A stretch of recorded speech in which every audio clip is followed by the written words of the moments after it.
Hey everybody, it is Stephanie here with Infernal TV, and I'm here with Scott of Fallujah. So how are you? Doing good. Thanks for having me. Stoked to be here and get interviewed by you once again. Yeah, Yeah. it's been quite a few years. I remember you all came to Orlando, and I interviewed Yep. you outside of whatever venue you played at. Yeah, I remember the venue. I think it was with the Black Dahlia. That was That that it was tour, that right? tour. It was that We were all tour. playing Yes. that game with the lighter with Brandon and the bandmates. We were like trying to throw a lighter from hand to hand. It was in the same area we did the interview by the trailer. I remember that day pretty clearly. And I I think Mark remember came out it that day. was after, like, for whatever reason, Orlando, like downtown Orlando, like the main street was blocked off. I do remember that we went across the street and it was the dudes in Black Dahlia. Mark Lewis came out and I guess Ryan was there or no, that was Brandon. Brandon was there.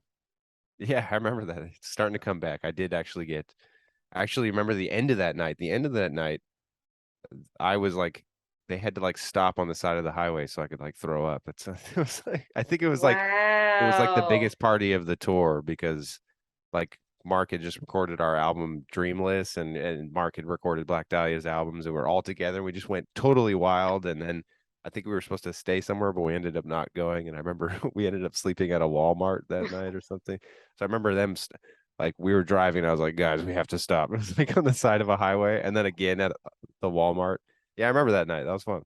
Yeah, That was a yeah, crazy because I trip. remember I was mainly because well, I was hanging with Andrew, but also the Black Dahlia guys, and Right. yeah, I just remember like seeing like because downtown Orlando is usually not like the party area, but for whatever reason the streets were all blocked off and people were Yeah, it was just busy. flooding the streets, and I guess everybody on the tour was like, "Let's rage," and yeah. Yeah, there's not many. It's not like that every night, but that was one of those nights for sure. That was a night we all agreed. All right, tonight we go crazy. Awesome. But yeah, but before we start the interview, we do want to tell the viewers, I don't know if you can hear, but I am sick, so I'm sorry if I sound weird or whatever. My voice cuts in and out, or I cough, sneeze, whatever. But anyway, so let's get into this interview and talk about the new album, Empyrean. I think I really love first off, I really like this album, and I'm not just saying it because 'cause you're here. Genuinely really like it. I think it's one of your, Awesome. like, definitely one of my favorite albums of the entire discography. Right. And, um, but what I because when I was reading the press release, it was saying that you went back to older material, which is in a way it's true, but I feel like this is the perfect blend of like Harvest Wombs with what you're working like what you've been working on the past couple of albums. So do you agree? And if so, why did you go in that direction? Well, I think when we it was kind of ready to think about the album, you know what I mean? I wanted to put a lot of time into like what is this album going to sound like before we even start writing it, so we kind of like just established that. And it was like I don't know, it's just very instinctual that this one is going to be super death metal, super tech death. I don't know, just after experimenting with that sound and really like getting that kind of get that shoegazy black metal kind of atmospheric stuff off my chest with Undying Light. I really got to experiment and try a bunch of ideas I never had tried before.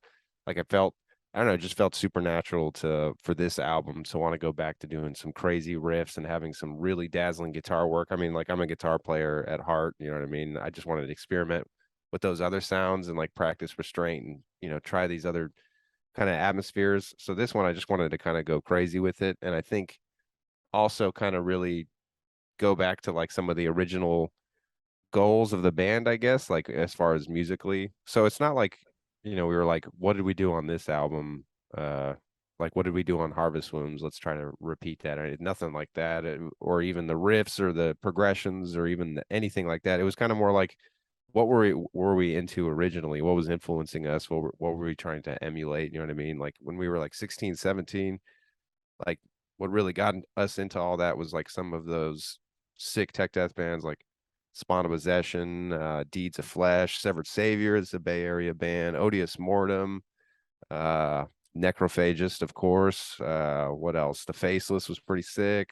You know what I mean? The super tech, and it was like this like new wave of like experimental like death metal jazz almost. It's like kind of came about, and I feel like it came about right about 2005 to 2008, all these absolutely insane records were coming out. They just like totally influenced everything we did. And it's, yeah, I don't know. So it's kind of cool to take the years of experience we've had touring, making records and trying all these different ideas and, all that stuff. And then take that experience and then try to do some of those original goals, but of course put our style into it and do something that's true to the band. I mean, we've learned so much doing these albums, from like progressions to arrangement to all that. Take that and try to make something like what we were aiming for when we were younger, something that's really complex, really intense, a lot of dynamics, ups and downs, and something that's just very layered. You know what I mean? Those records that we loved when we were younger, it was kind of the kind of records where you could put them on over and over again. You have to listen to them and you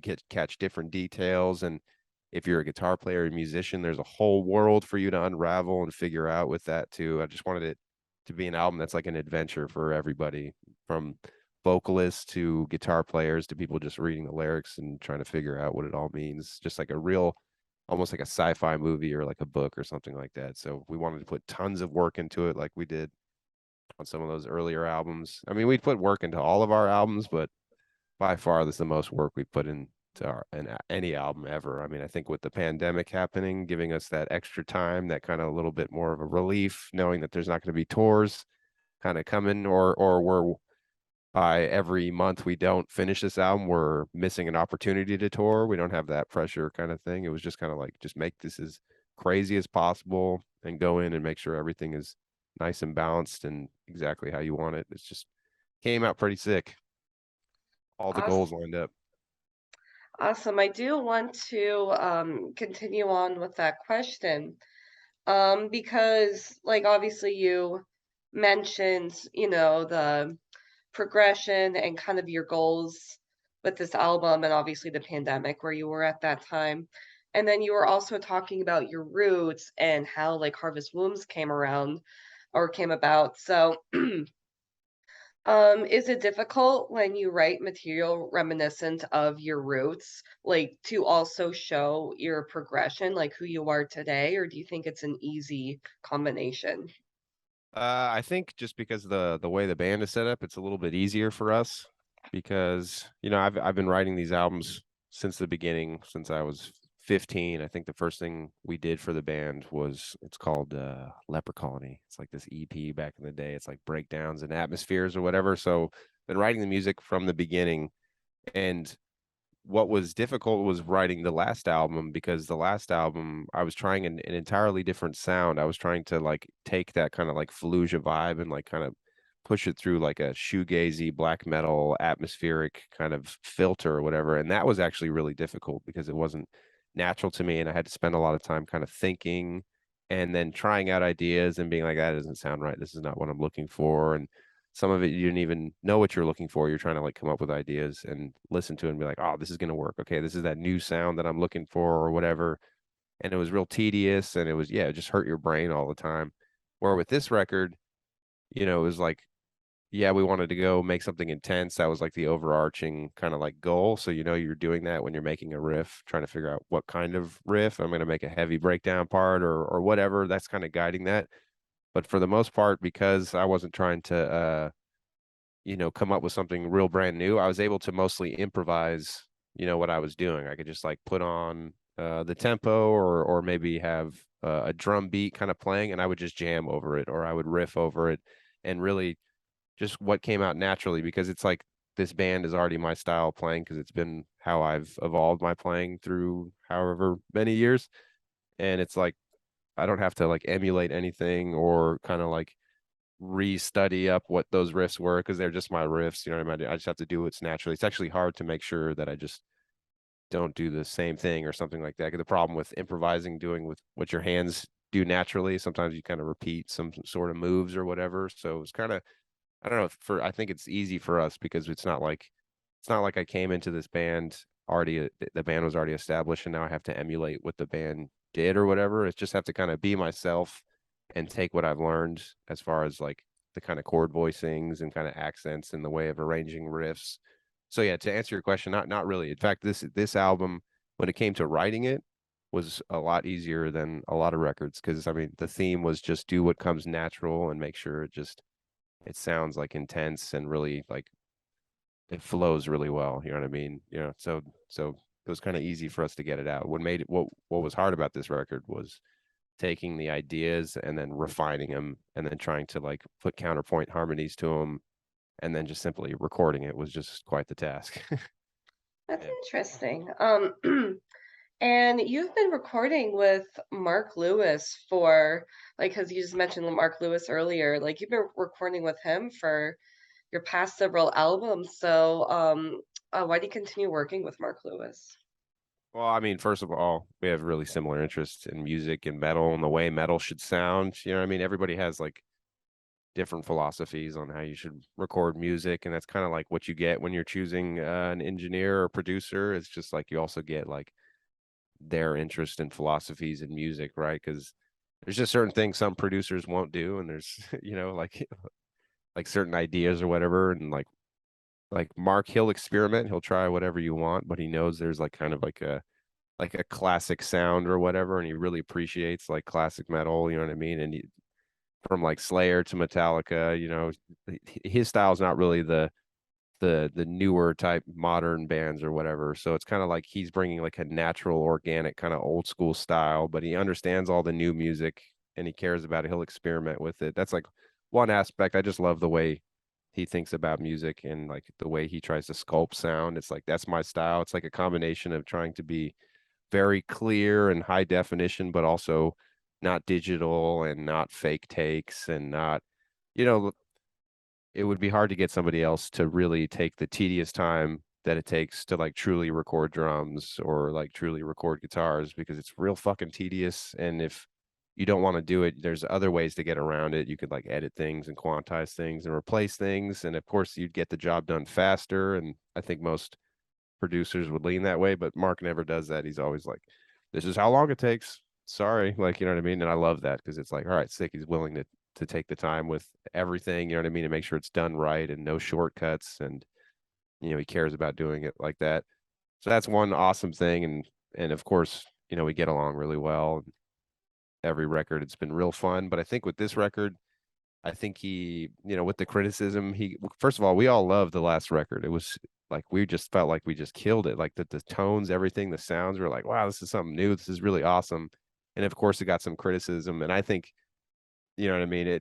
We don't really care, but of course, you know, we want to like put out awesome shit and make people super stoked. Of course, that's one of our goals. You know what I mean? So when we're sitting down for this record, that's like part of it, like the inspiration. Like, let's make something absolutely insane that's going to slap people in the face. And I think Mark had that same when he expressed to me when we talked about it, he had that same energy. Like yo, if we do another record, we're going to absolutely go all out on this. We're going to go crazy with it. I was like, yeah, hell yeah, let's do that. And I mean, he showed it when we were working on this record. It was crazy. I've never seen him.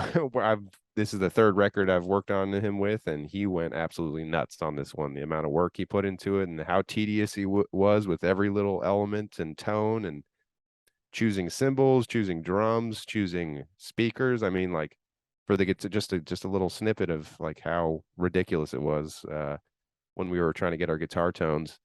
We went through many cabs. He had six cabs in the room all set up. And then we went through, once we decided a cab, and that took forever, we went through 27 different speakers. And literally, he would put the speaker once we decided one cab, we went through 27 speakers in that one cab. So he would do four at a time. We'd load up four. He'd move the mic. We would record a sample of each of them. And then we would go into a studio, unscrew the cones, and then put in another four speakers, and we did that until we hit 27 speakers, and then we basically had to decide which one we liked out of that. And then we went through all of his amps trying to figure out which one sounded good through that speaker we liked, and it was just like real tedious stuff like that. Like normally you could be with the producer, they can get that all figured out in a couple hours because they would just kind of be like, well, I always use this guitar amp, I always use this speaker, and I always use this cab, you know what I mean? So it's like this is what you get when you come to this producer, but he's trying to look for something that's perfect for your band, and he's going to take the tedious effort. And so, yeah, that's why we go with that guy. And I mean, now listening to the record, man, I'm so happy we did. It sounds really good. The best guitar tones we've ever had, hands down. The drums, for how fast and insane they are, they're so clear and natural sounding. And also, I think they're unique just because we spent so much time finding cymbals that really match the kind of like low tuned sound of everything. So yeah, a lot of stuff I was stoked about on this record. The guy kills it. Awesome. And now let's talk about the newest members, Evan Brewer and Kyle Schaefer. I guess how did, come about to add those new guys in and all about working with them and everything? Sure, I guess I'll start with Kyle Schaefer. I mean, when we figured, pandemic changed a lot of things, especially about people's motivations, what people wanted to do. It's of course going to add challenges. People are going to want to go do new things, and if we had a lineup changes, so it's like, all right. And most of the new songs were kind of done. You know what I mean? I kind of like I said, it was easier to write it than most albums. It was just very tedious once it was written to put all the layers, and they became monster songs to finish essentially once you started them. But writing them and starting them was pretty easy. So I had a lot of songs. We needed a new vocals. We still had maybe another 4 or 5 months of work to do or something, with talking with the bass player and the lyrics and all the other shit, lots of work. So we started auditioning, and it was kind of like, I don't know, it was the last album I had to audition for people. So it was kind of like, here we go again, So I was kind of used to it. And I had kind of accumulated a list of people I could send it out to. So I think I sent out The Void Alone to like maybe 15 people, and I didn't really make it a public thing. I just knew, okay, because if you make it a public thing, it's just like you're going to have like so many people that are not going to work out. They don't even know it because there's so much, like, I know what it takes to be in this band, and it requires a lot. And it's just like some people just want to try out or whatever. And then you have to go through all these people. It's like, okay, you may be really talented, but there's all these other reasons why you couldn't make this happen, blah, blah, blah. So I just did it myself, kind of like, profiling people like, oh, he probably would be able to do it and commit to this and be interested in this. So yeah, about 15 people or so, I think. Some of them were really good, but Kyle's demo was absolutely insane. It was like, oh, wow, that was really good. And he was kind of one I didn't know how it would go because I met him because he asked me to do a guest solo for his project Archaeologist, and he had been writing that for, I don't know, 7 years or 8 years. He not the one song, but he's got like 21 EPs or something like that. He's got a lot of music. He's been writing for a really long time. He's from the Bay Area, and yeah, I discovered him because he asked me to do a guest solo. In fact, his friend David Wu, our mutual friend, said, "Oh, you would be great for his album. You should play on it or whatever." That's how we got connected. Then a few years later, I was like, man, his vocals were really good on that song. Let me hit him up. He's in the Bay Area. Why not? I'm already hitting up all these other people. His demo was amazing, super sick. So I was like, all right, let me send him one of these new songs I got. And normally with working with a vocalist and the songs that I put together, I usually give a like scratch track kind of like vocal guide or whatever. It's like a hilarious, like me pretending to be a vocalist, like whispering and muttering nothing over it. But at least, some of the phrases they can get figured out, and they can figure out how many accents I want over the riffs and stuff like that. And we don't have to go back and forth too much. Like a lot of questions they would have would be explained through the scratch tracks. So instead of sending him that, I was like, let's just let this dude do his thing on his own and just leave the track blank. I won't even tell him where the solos are or where I think some choruses should be. I'll just like give it to him and just like give it back to me. And I think it was literally the next day. I sent it to him. The next day, he sent me back a demo with like full lyrics, like full phrasing. And I had my scratch tracks of my own phrasing, and it was way better than my stuff. I was like, oh shit, like his phrasing fits with my guitar parts and is more intense and cooler than the stuff I came with. It's like, damn, that is really cool. That doesn't usually happen. Usually, it's a back and forth with somebody and you're trying to just kind of squeeze the best performance out of them. Like rarely is it just like they just show up with stuff that's like amazing and you're impressed with, especially with me, I'm really like critical, and like when we're working on the music, it's not really time to enjoy and listen to the music. I'm just saying, does this work? So I'm pretty critical, like, like I was like, damn, this is amazing. This is great. And so we kind of moved to the next steps and, asked if he wanted to commit to everything that would, you need to commit to with the band, which is a lot of stuff. We want to do a full touring cycle, the 6 weeks of studio time. You got to be ready to drop everything and do all that stuff. And he was super into it. He's fully on. And in retrospect, he's was telling the truth, because he's done all the tours, he's done all the studio time, he's put in all the work. I mean, the work he put into the album alone was really impressive. Just the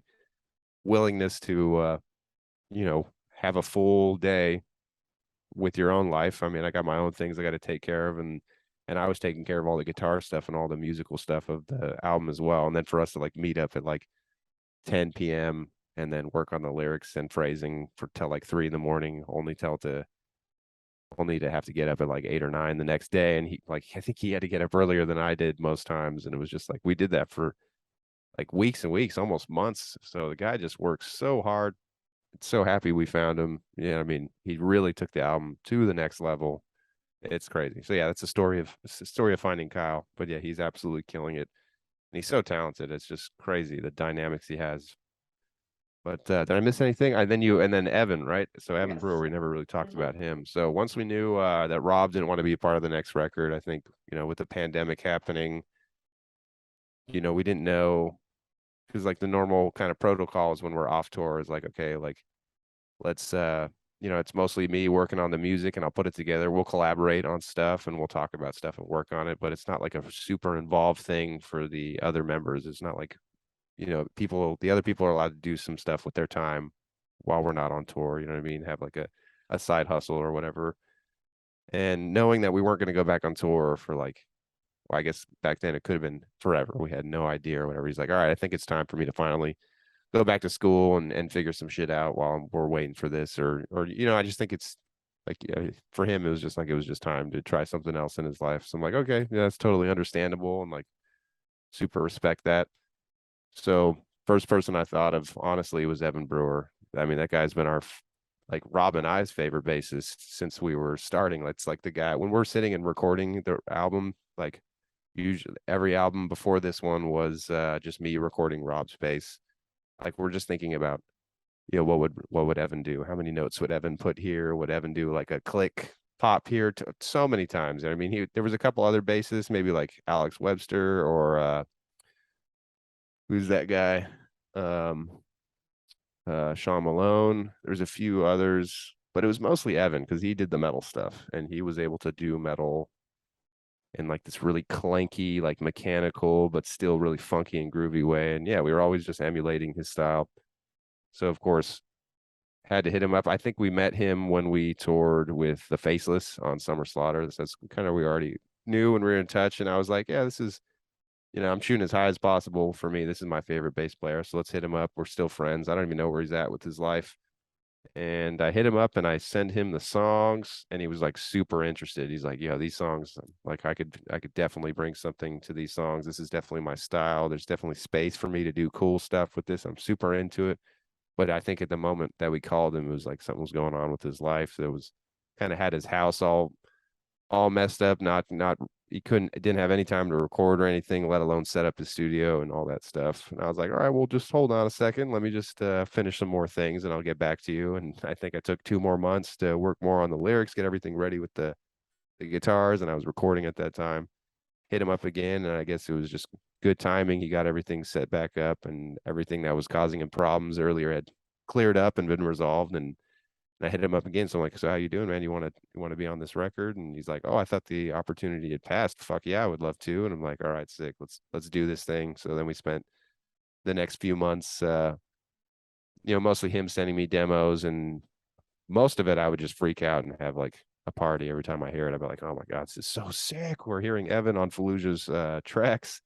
And then there was some back and forth. I'm like, I think you need to choose a different part of the chord for this, maybe don't play the fifth, play the root, or vice versa or whatever. And a little bit of that. Once we had his demos like ready to go, all 10 tracks, this is what he was planning on recording.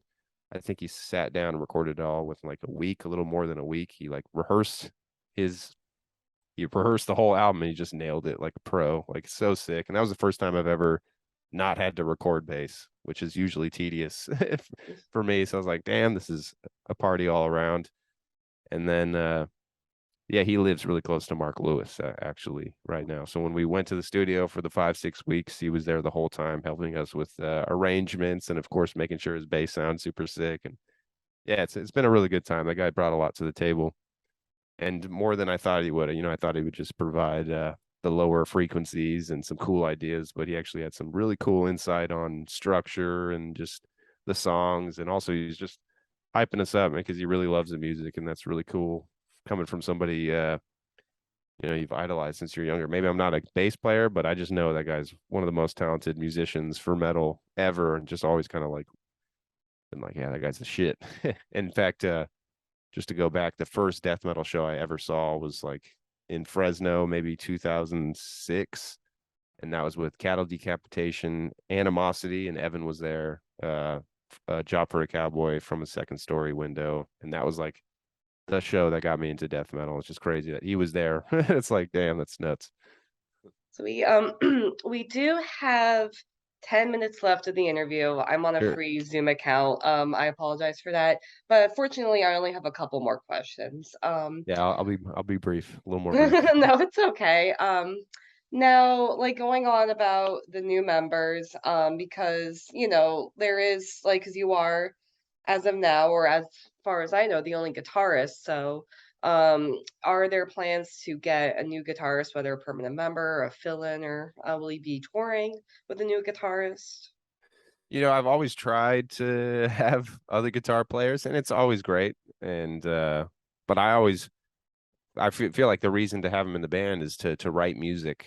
I mean, I guess you could have him to perform music only, but I try to get people involved to write music, and it just doesn't always work out, and I end up doing most of it, and it's usually just basically giving solos to other people to throw onto the record. Maybe they'll contribute in some ways, and to help, maybe, but it just never works out that way. Maybe I just haven't found the right one yet, but I don't know. It just that they I just learned that if I'm going to be writing the music like this, then this is the band. It's a four piece. This is how it was the last record. This is how it was this record.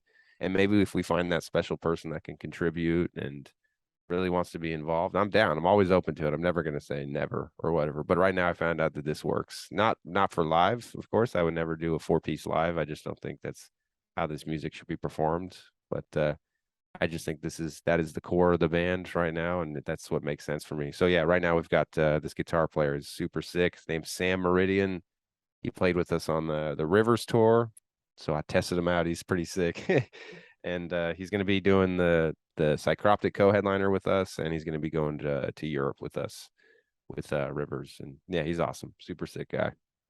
Awesome. And now we were talking about this before the interview, but about your streaming. So I guess how are you implementing your streaming with everything that Fallujah is going on, or like with everything going on with Fallujah right now? Sure, yeah, that's a cool question. No one's asked it like that. Mostly it's just like, what's that?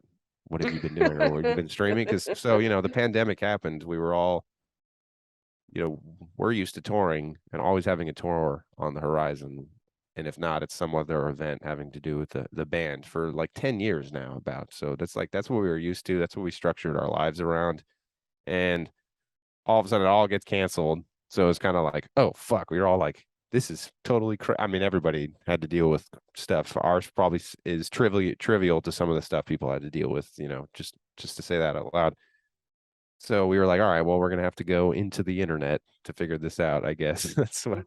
So we were just thinking, okay, we got to start getting better with video equipment, better with social media, and it kind of started with like, all right, let's get better with Instagram and YouTube, and learning more about that. And then you learn that like this kind of only can go so far, or at least at a certain pace, depending on what you're doing.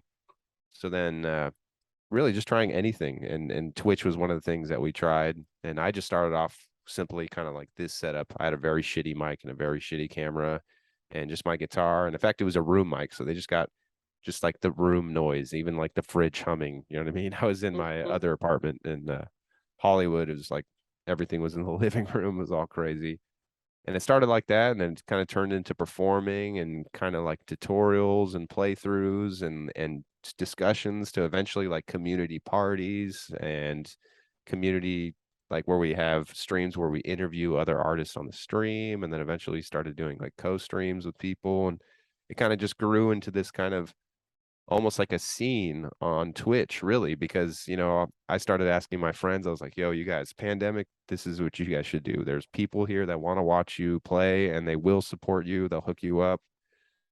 Everybody should be joining this, especially the ones that were touring and don't really know what to do now, because the last thing I want to do is stop playing guitar. That's the most important thing to me. So I just was trying to think of a way, like, okay, I'm trying to get geared up for all these YouTube videos or whatever, but there's all this practice that goes into it, hours and hours of practice. And I just wanted a way to like share that part of the process with people and still be able to, instead of being in my room alone for like 8 hours just trying to practice, just banging my head on the wall, like this is going to be worth it.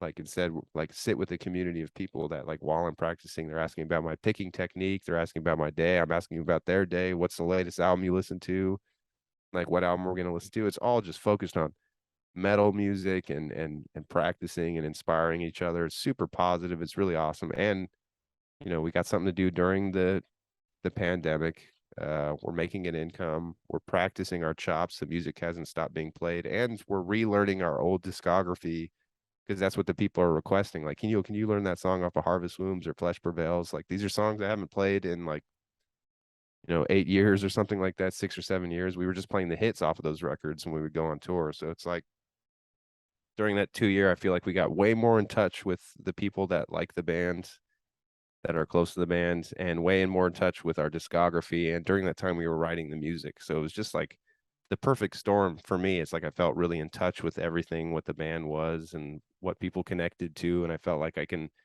like, oh, I understand what you like. If you like that, I'm going to make something crazier, like with this right here. And it was every day. It was kind of like, let's do this Twitch stream. And then I'm going to go into my studio and fresh off of that stream, connecting with people and make some even crazier music. And just a bridge, I know we don't have a lot of time, but moving forward, and the tour started, but Twitch it's not like the pandemic is, like ended or whatever, and we're on tour, but I'm not going to just like end the stream just because, like, all right, I don't need you guys anymore. Like, touring is back. Now we've brought the stream onto the tour. So like the last tour on Rivers, I was streaming nearly every night. They either get like a view from the soundboard or from the drum room or in the green room when I'm practicing and working on songs. It's like a totally different experience. And every day I met like maybe 10 people from the stream coming up telling me their username, like, hey, I'm Chodinator 22, what up? Like, dude, what's up, man? We've been hanging out for like a year. Like, I don't even know your real name. Like, it's a completely different experience. There's way more enthusiasm, and it's like way more of a tighter knit community. And I don't know, it's awesome. It's really inspiring. It's like you don't have to go on tour to get that like direct connection to people. It's like it's right there for you. So yeah, Twitch, it's the shit. All right, everybody. Thank you so much for checking out this interview. Fallujah's new album, Empyrean, will be out September 9th. And yeah, as Scott has been saying, they have a North America tour that's coming up in what, like a week or two? Like Yeah. like right around the corner. Yeah, it's And then very close. they also have a Europe tour coming up as well. And I'm sure they're going to be super busy next year. Do you have anything else you want to say, Scott, before we end this interview? Or No, that's it. You get the album, pre-order it if you still have time. Come check us out in US, Canada if you see a date, or Europe. And if you want to support the band directly, we did just launch a Patreon, you know what I mean? We just quietly kind of threw that up there. So if you're looking to support us, that's a good way to do it. Other than that, listen to the music. That is the ultimate way, for sure. all right, thank you for watching this interview, everybody, and stay metal.